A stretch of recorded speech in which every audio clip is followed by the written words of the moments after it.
শিক্ষার্থীদের আন্দোলনের সময় সংঘটিত হত্যা, গণহত্যা, নির্যাতন সহ মানবতাবিরোধী অপরাধের অভিযোগে সাবেক প্রধানমন্ত্রী শেখ হাসিনা সহ ১০ জনের বিরুদ্ধে তদন্ত শুরু করেছে আন্তর্জাতিক অপরাধ ট্রাইব্যুনালের তদন্ত সংস্থা। বৃহস্পতিবার অভিযোগকারী আইনজীবী গাজী এম.এইচ. তামিম বলেন, তদন্ত সংস্থা গতকাল রাত থেকে তদন্ত শুরু করেছে।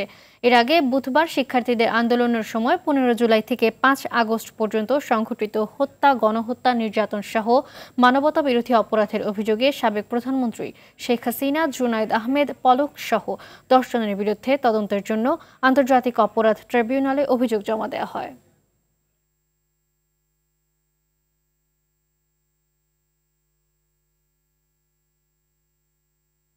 দর্শক, আন্তর্জাতিক অপরাধ ট্রাইব্যুনাল থেকে সরাসরি যোগ দিচ্ছেন সহকর্মী অধরা ইয়াসমিন। অধরা, মানবতা বিরোধী অপরাধের অভিযোগে সাবেক প্রধানমন্ত্রী শেখ হাসিনা সহ ১০ জনের বিরুদ্ধে তদন্তের অগ্রগতি কেমন দেখতে পাচ্ছেন, কি জানতে পেরেছেন জানাবেন আমাদের।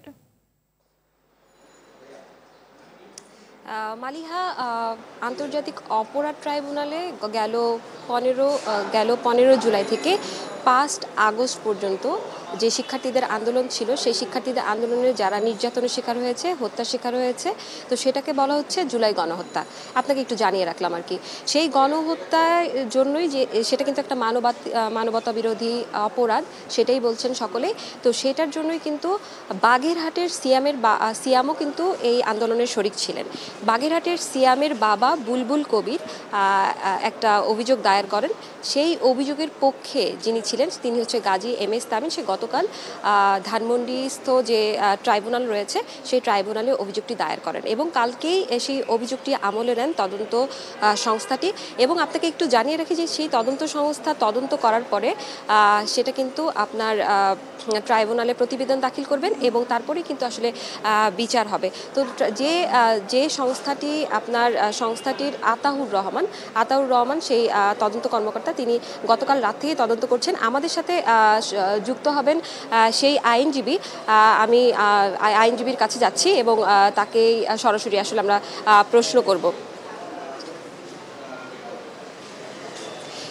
আমাদের সাথে এই মুহূর্তে মালিহা, আমাদের সাথে এই মুহূর্তে রয়েছেন গাজী এম.এইচ. তামিম। আমরা তার কাছে সরাসরি জানতে চাইব যে তদন্তের অগ্রগতি সম্পর্কে বলবেন, যেহেতু আমরা জানি যে তদন্তটা গতকাল রাত থেকেই শুরু হয়েছে, এরপরের অগ্রগতিটা সম্পর্কে আমাদেরকে একটু জানাবেন। আর কেন এই জেনোসাইড তো অনেক বড় একটা জিনিস, এই গণহত্যাটা তো অনেক বড় একটা জিনিস, তাহলে কেন আমরা এটাকে গণহত্যা বলছি সেটাও যদি একটু বিশ্লেষণ করেন।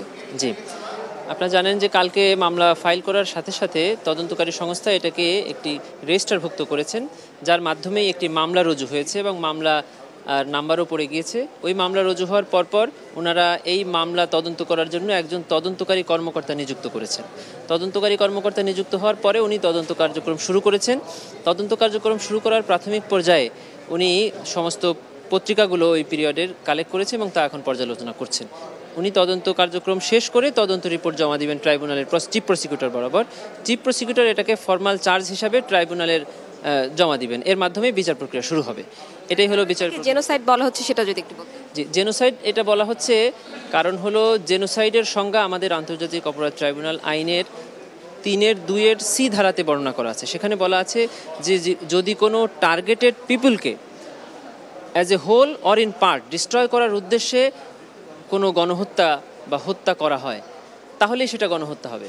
এবং এই ক্ষেত্রে যদি কেউ ইনস্টিগেটিং বক্তব্য দেয়, ইনস্টিগেটিং কথাবার্তা বলে, কোনো বিবৃতি দেয় বা এমন কোনো কার্যক্রম করে যার দ্বারা উদ্বুদ্ধ হয়ে কোনো ল এনফোর্সিং এজেন্সি বা কোনো দলের সদস্যরা একটা মাস পিপলকে হত্যা করে, যাদের উদ্দেশ্য হলো যে তারা কোনো একটা আন্দোলনরত বা কোনো একটা টার্গেটেড পিপল, এই জন্য এটা গণহত্যা। এই ছিল আমার কাছে গণহত্যা নিয়ে যে শেখ হাসিনা সহ যে ১০ জনের বিরুদ্ধে মামলা হয়েছে সেটা নিয়ে আন্তর্জাতিক অপরাধ ট্রাইব্যুনালের সামনে থেকে আমার কাছে সর্বশেষ। মালিহা, ধন্যবাদ আপনাকে।